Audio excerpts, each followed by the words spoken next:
ഗാസയിൽ വെടിനിർത്തലിനുള്ള ആദ്യഘട്ടത്തിന് ധാരണയിലെത്തി ഇസ്രയേലും ഹമാസും. ഗാസയിൽ ബന്ദികളാക്കപ്പെട്ട എല്ലാവരെയും വിട്ടയക്കുന്നതും ഇസ്രയേൽ സേനയുടെ ഒരു പരിധിവരെയുള്ള പിന്മാറ്റവുമാണ് വെടിനിർത്തൽ ധാരണയിലെ ആദ്യഘട്ടം. നീണ്ടകാലത്തെ ചർച്ചകൾക്കൊടുവിൽ ഗാസയിൽ വെടിനിർത്തലിനുള്ള ആദ്യഘട്ടത്തിന് ധാരണയിലെത്തിയിരിക്കുകയാണ് ഇസ്രയേലും ഹമാസും. ഗാസയിൽ ബന്ദികളാക്കപ്പെട്ട എല്ലാവരെയും വിട്ടയക്കുന്നതും ഇസ്രയേൽ സേനയുടെ ഒരു പരിധിവരെയുള്ള പിന്മാറ്റവുമാണ് വെടിനിർത്തൽ ധാരണയിലെ ആദ്യഘട്ടം. അമേരിക്കയുടെ മധ്യസ്ഥതയിൽ നടക്കുന്ന വെടിനിർത്തൽ ധാരണയിൽ ഏതാനും പലസ്തീൻ തടവുകാരെയും വിട്ടയക്കും. ബന്ദികളാക്കപ്പെട്ടവരെ തിങ്കളാഴ്ചയോടെ വിട്ടയക്കുമെന്നാണ് അമേരിക്കൻ പ്രസിഡന്റ് ഡൊണാൾഡ് ട്രംപും വിശദമാക്കിയത്.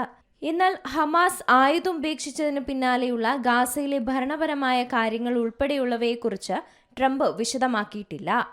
ഇസ്രയേൽ പ്രധാനമന്ത്രി ബെഞ്ചമിൻ നെതന്യാഹു ഇന്ന് സഹമന്ത്രിമാരെ ഇക്കാര്യത്തിൽ ധാരണയിലെത്തിക്കുമെന്നാണ് CNN റിപ്പോർട്ട് ചെയ്യുന്നത്. ക്യാബിനറ്റ് അനുമതി ലഭിച്ചാൽ മാത്രമാണ് വെടിനിർത്തൽ ധാരണയിലെ ആദ്യഘട്ടം നടപ്പിലാവുക. ഇതിനായി ക്യാബിനറ്റ് പിന്തുണ ഉറപ്പിക്കാനുള്ള ശ്രമത്തിലാണ് നെതന്യാഹു ഉള്ളത്.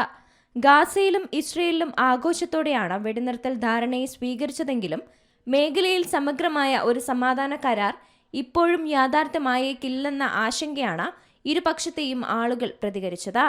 ഗാസയിൽ 2 വർഷമായി തുടരുന്ന അശാന്തി അവസാനിപ്പിക്കാനുള്ള ശ്രമത്തിന് ലോക നേതാക്കൾ ഇരു കൈകളും നീട്ടിയാണ് സ്വാഗതം ചെയ്തത്. കരാറിലേക്ക് ഇസ്രയേൽ ഹമാസ് നേതൃത്വത്തെ എത്തിച്ച അമേരിക്കൻ പ്രസിഡന്റ് ഡൊണാൾഡ് ട്രംപിന് പ്രത്യേകം നന്ദി പ്രകടിപ്പിച്ചാണ് തുർക്കി പ്രധാനമന്ത്രി തയ്യിബ് എർദോഗന്റെ പ്രതികരണമെത്തിയത്. എക്സിലൂടെയാണ് തുർക്കി പ്രധാനമന്ത്രി പ്രതികരണം അറിയിച്ചത്.